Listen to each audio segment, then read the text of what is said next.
langit hingga.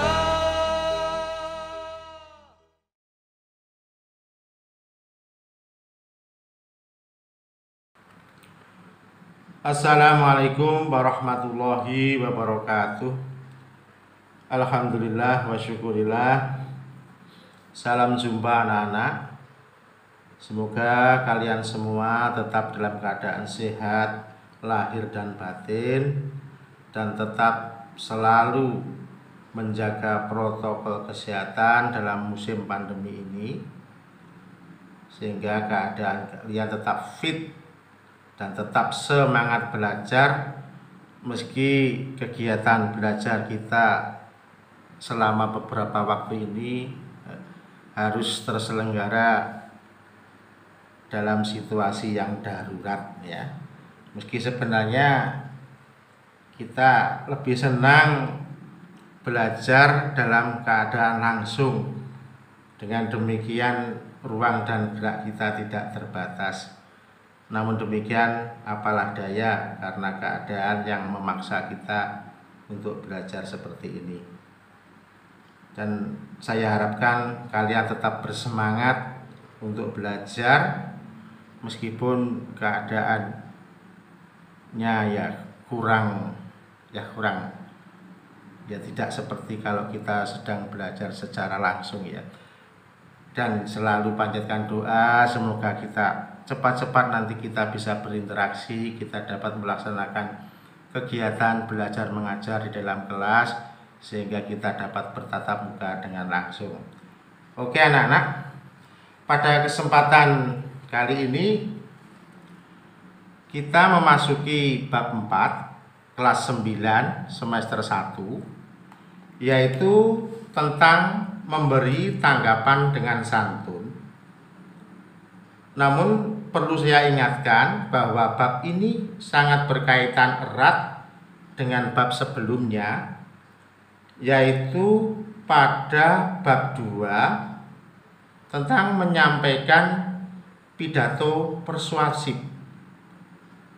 Dalam bab terdahulu, dalam bab menyampaikan pidato persuasif, telah dijelaskan tentang teks eksposisi. Teks eksposisi ini memiliki tujuan, yaitu meyakinkan pembaca atau pendengar dengan menyajikan argumen hanya dari satu sudut pandang. Eksposisi bukan hal yang asing, karena banyak ragam teks sebagai bagian dari teks eksposisi. Eksposisi yang terjadi saat kamu berpendapat tentang berbagai hal dan untuk berbagai tujuan. Nah, pendapat kamu itu tentunya memiliki daya yang dapat meyakinkan orang lain.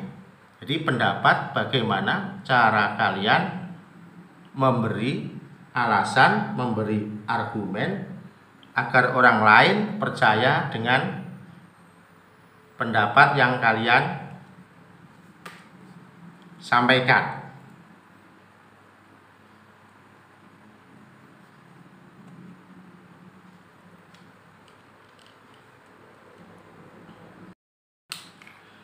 Nah, kegiatan kalian memberikan pendapat itu merupakan bentuk tanggapan ya. Itu merupakan bentuk tanggapanmu terhadap sesuatu yang kalian lihat. Itu bisa berupa peristiwa atau fenomena alam, atau ucapan maupun perbuatan seseorang, atau juga bisa berupa karya yang diciptakan oleh orang lain. Tanggapan ini tentunya bersifat pribadi. Misalnya kamu menanggapi karya puisi dari temanmu. Nah, tanpa disadari, kamu juga sering menanggapi sesuatu yang kamu lihat dan kamu rasakan. Nah, aspek yang perlu kalian pelajari dalam bab ini adalah cara menanggapi secara objektif dan santun, ya. Kita harus menghindari menanggapi sesuatu yang menyakiti, ya. Jadi objektif dan santun itu sangat diperlukan dalam menyampaikan suatu tanggapan. Tujuannya adalah jangan menyakiti atau menyinggung perasaan orang lain atau orang yang sedang ditanggapi. Nah, lebih baik kamu tidak menanggapi apapun daripada menyakiti orang lain. Nah, dalam hal ini peribahasa diam adalah emas, insya Allah bisa berlaku, ya. Nah, pada pelajaran tentang laporan buku, kamu juga sudah belajar memberi pendapat tentang buku, ya. Kalian sudah. Sekarang kamu akan lebih mendalami cara menanggapi karya seperti novel, bisa juga film, bisa juga drama, atau bahkan mungkin karya-karya dari teman-temanmu sendiri, ya. Karya dari temanmu bisa berupa karya seni, bisa seni lukis, seni tari, kerajinan, atau teknologi, ya. Perlu saya ingatkan, dalam kalian menanggapi, kalian harus mengingat bahwa kalian harus mengingat tentang pengertian bahasa, karena kalian menanggapi kan dengan bahasa. Apa itu bahasa? Bahasa merupakan ucapan atau pikiran dan perasaan seseorang yang secara teratur dan digunakan sebagai alat komunikasi baik antar anggota maupun antar masyarakat, artinya antar pribadi dan pribadi maupun dengan orang banyak. Nah, bahasa itu sendiri memiliki dua bagian, yaitu bahasa yang bersifat lahir dan bahasa yang bersifat makna. Bagian lahir dari bahasa berupa bunyi ujaran yang teratur. Sedangkan bagian makna berupa pikiran dan perasaan kita. Nah, ini hubungannya sangat erat kaitannya dengan rasa kesopanan, dengan rasa kesantunan, dengan rasa kepatutan. Baiklah anak-anak, kita lanjutkan. Sebelumnya, apakah tujuan pembelajaran kita pada bab ini, pada pelajaran ini? Tujuan pembelajarannya adalah satu, yaitu mengenal tujuan teks tanggapan. Apa tujuannya? Yang kedua adalah mengenal fungsi teks tanggapan. Lalu apa itu tanggapan? Tanggapan merupakan komentar yang sungguh-sungguh terhadap objek yang diamati. Ingat, ada kata sungguh-sungguh. Artinya kita tidak boleh serampangan memberikan pendapat. Lebih baik kita diam, ya. Contohnya apa? Contohnya yang sedang marak sekarang atau sedang terjadi sekarang bahkan belum berakhir. Contohnya adalah COVID-19. Misalnya, bagaimana pendapatmu tentang COVID-19? Tentu setiap orang ada perbedaannya, ya. Ada yang menjawab bahaya, ada yang biasa dan lain sebagainya. Itu aja. Yang kedua, contohnya peristiwa. Ada sebuah peristiwa, kalian diminta untuk memberikan pendapat tentang peristiwa yang sedang terjadi, atau fenomena alam, atau bisa juga sebuah karya, baik itu puisi, prosa, drama, lukisan, perbuatan, ucapan, atau bisa juga contoh yang lain. Lalu bagaimana sifat tanggapan itu sendiri? Tanggapan sebenarnya cenderung bersifat pribadi, karena tanggapan atau komentar seseorang itu tidak bisa terlepas dari kemampuan yang dimiliki oleh si penanggap atau komentator itu sendiri, baik dari segi pengetahuan maupun segi pengalaman. Jadi pengetahuan dan pengalaman seseorang itu akan sangat berpengaruh dengan ungkapan pikiran yang disampaikan untuk menanggapi sesuatu hal. Jadi kita jangan merasa canggung atau apa. Memang kadang kita memiliki pemahaman yang berbeda karena kita melihat dari sudut pandang yang berbeda. Lalu bagaimana cara menanggapi? Cara menanggapi itu memiliki syarat utama, yaitu menanggapi secara objektif dan santun. Ingat, objektif dan santun, bukan subjektif ya. Kalau objektif, kita menilai dengan penuh kejujuran, dengan apa yang kita lihat, dengan apa yang kita rasakan. Ya, kalau subjektif, ada sesuatu yang berkaitan dengan misalnya sungkan atau apa seperti itu. Nah, apa objektif dan santun? Objektif berarti mampu memberikan tanggapan berdasarkan kenyataan atau fakta yang sebenarnya. Maksudnya fakta yang sebenarnya itu juga sangat terkait dengan pengetahuan dan pengalaman si penanggap. Jadi nanti kalau ada tanggapan yang berbeda, kita tidak perlu mempermasalahkan, karena yang penting dalam pelajaran kali ini kalian bisa mengungkapkan perasaan kalian tentang masalah yang nanti akan dibahas lebih lanjut dalam pertemuan berikutnya.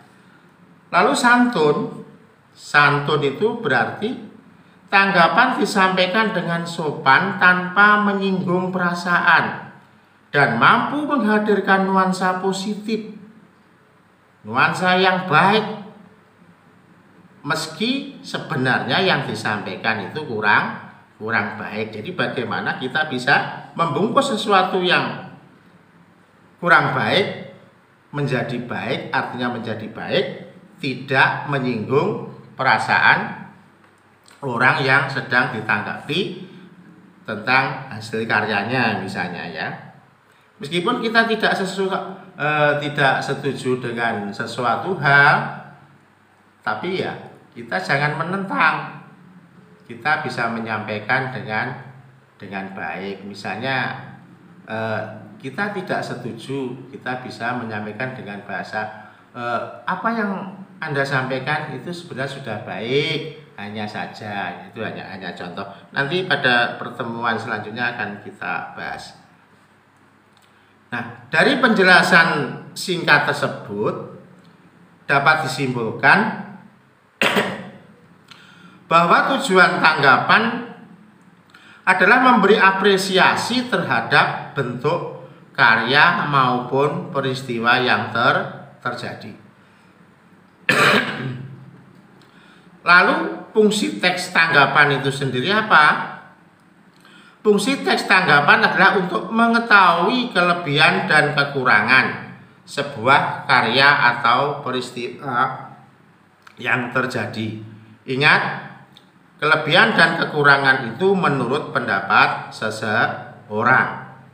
Jadi nanti ibaratnya kalau kamu menjadi orang yang karyanya dinilai, kalian bisa menanggapi dengan argumen mengapa kalian menulis seperti itu. Misalnya kalian menulis sebuah karya puisi, mengapa menggunakan kosakata itu dan yang lain sebagainya. Itu kalian bisa menggunakan argumen untuk menjawab tanggapan dari si penanggap atau komentator ya.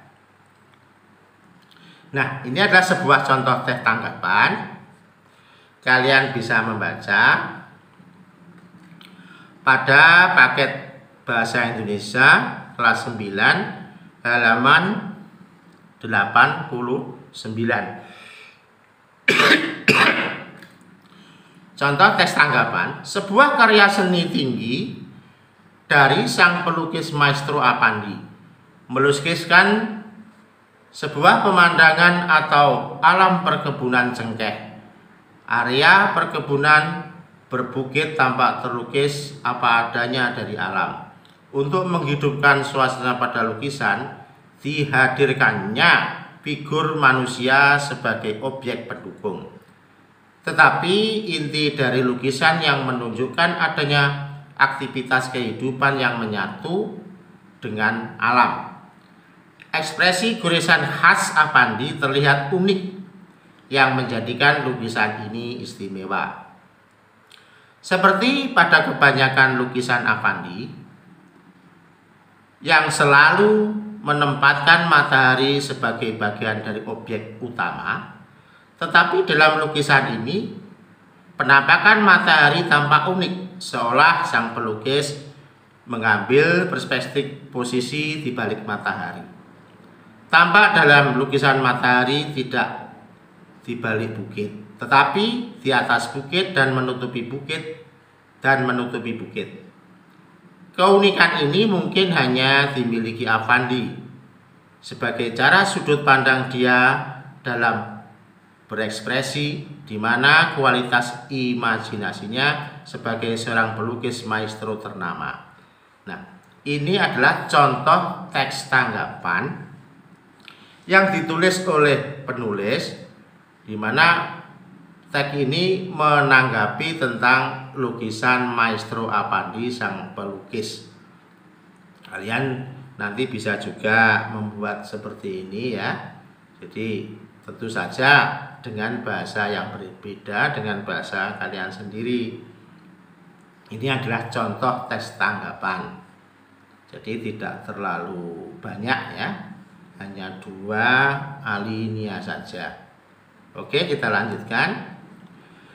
Nah, anak-anak, berdasarkan teks tersebut, ini yang terakhir, kalian diminta untuk menjawab pertanyaan. Jadi 5 buah pertanyaan ini kalian jawab berdasarkan teks dari contoh teks tanggapan ya. Ini ya. Karena ini adalah daring atau pembelajaran jarak jauh, cara menjawabnya kalian juga harus menulis pertanyaannya. Jadi pertanyaan ditulis juga jawabannya, jangan sampai tidak menulis pertanyaannya ya. Yaitu 1, karya apakah yang ditanggapi? Saya kira ini pertanyaan yang sangat mudah. Lalu, siapa yang menghasilkan karya tersebut? Yang ketiga, siapa yang menanggapi? Yang keempat, bagaimana bentuk tanggapannya? Ya, bentuk tanggapannya. Kelima, bagaimana cara menanggapinya? Kalian tidak perlu menjawab yang panjang-panjang karena pertanyaan ini jawabannya singkat ya. Kalian teliti, kalian cermati teksnya. Kalau nanti kurang jelas, kalian bisa membuka buku paket bahasa Indonesia kelas 9 halaman 89 bagi yang punya buku. Kalau yang tidak punya bisa ini di pause ya, biar mudah untuk membacanya, atau bisa juga nanti disalin dulu ke dalam buku tulis biar tidak selalu membuka YouTube ini ya. Nah, demikian anak-anak, selamat belajar, semoga kalian mendapat ilmu yang bermanfaat. Amin amin ya rabbal alamin. Tetap jaga kejujuran ya, karena kejujuran adalah mata uang yang berlaku di mana-mana. Tetaplah jujur, apa yang kalian ucapkan di dalam bibir kalian, samakan dengan apa yang kalian pikirkan, samakan dengan apa yang ada di hati kalian. Semoga kalian kelak menjadi manusia yang bermanfaat, yang berguna bagi nusa, bangsa, dan agama. Terima kasih anak-anak. Salam dari Pak Darsono. Akhirul kalam. Wabillahi taufiq wal hidayah. Wassalamualaikum warahmatullahi wabarakatuh.